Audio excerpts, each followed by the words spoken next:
हम गृह मंत्रालय के कामकाज पर यहां चर्चा कर रहे हैं और मैं समझता हूं देश का जो गृह मंत्रालय है उसका प्रमुख काम है देश की एकता को बनाए रखना, सामाजिक सद्भाव को बनाए रखना। ये पूरा देश एक घर है और हिंदुस्तान के प्रधानमंत्री और गृह मंत्री का ये दायित्व है कि हिंदुस्तान में विभिन्न जाति और धर्मों के लोग रहते हैं, यहां सभी धर्मों में सामंजस्य हो, एक धर्म के मानने वाले दूसरे धर्म की इज्जत करें। लेकिन पिछली बार देखने में आया है कि जानबूझ करके हमारे देश में सामाजिक सद्भाव को बिगाड़ने की कोशिश की जा रही है। उपसभापति जी, मैं नहीं जानता, अभी होली का त्योहार था और मैंने कहीं नहीं पढ़ा कि किसी मुसलमान ने यह कहा हो कि हम सद्भावना बिगाड़ना चाहते हैं या होली के त्योहार में व्यवधान पैदा करना चाहते हैं। लेकिन इसके बावजूद भी तमाम ऐसे बयान आए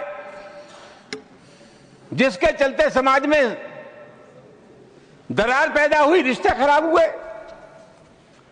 सर, एक बिहार के विधायक हैं और एक उत्तर प्रदेश के विधायक हैं। इन दोनों लोगों ने यह कहा कि मुसलमान अपने घर में कैद हो जाए होली पर। उत्तर प्रदेश के एक मंत्री ने कहा कि जिनको रंगों से नफरत है वो हिंदुस्तान छोड़ रहे हैं। और सभापति महोदय, अलीगढ़ यूनिवर्सिटी में सभापति महोदय,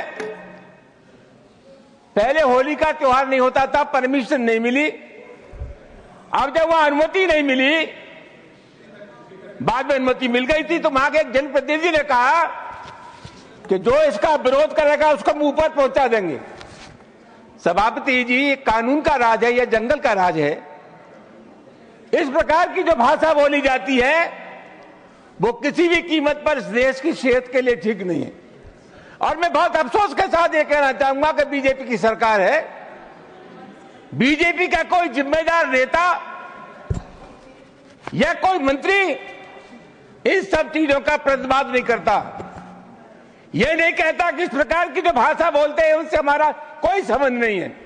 तो क्या हम मान करके चले कि इस प्रकार के जो तत्व है उनको सरकारी संरक्षण प्राप्त है या इनको भाषा अच्छी लगती है?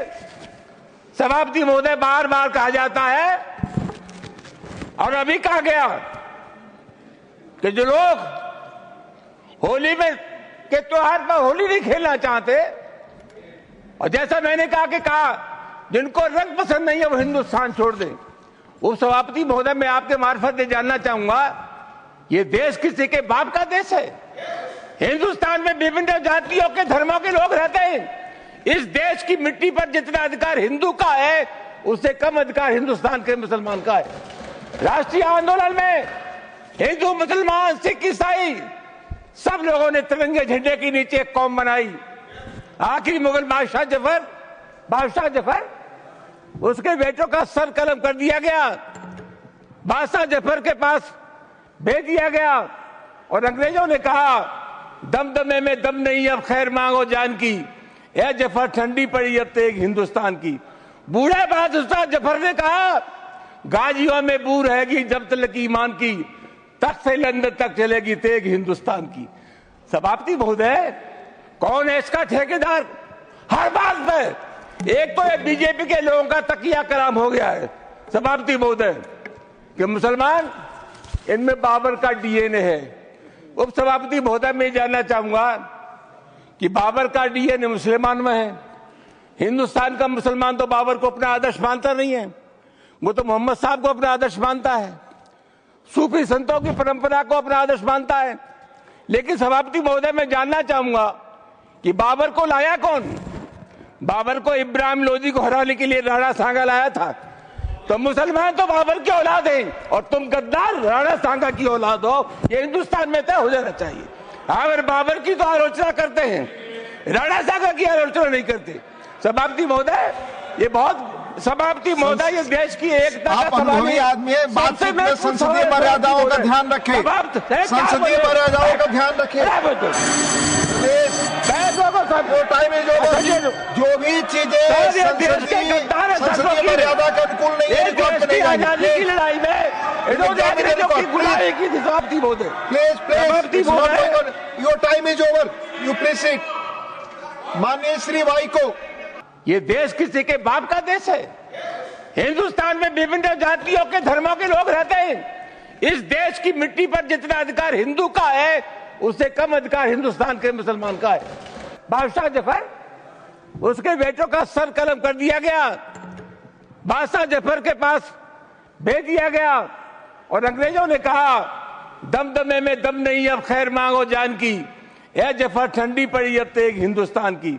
बूढ़ा बादशाह जफर ने कहा गाजियों में बू रहेगी जब तक ईमान की, तख्त से लंदन तक चलेगी तेग हिंदुस्तान की।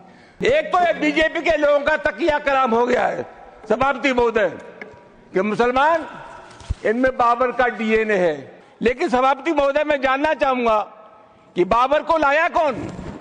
बाबर को इब्राहिम लोदी को हराने के लिए राणा सांगा लाया था।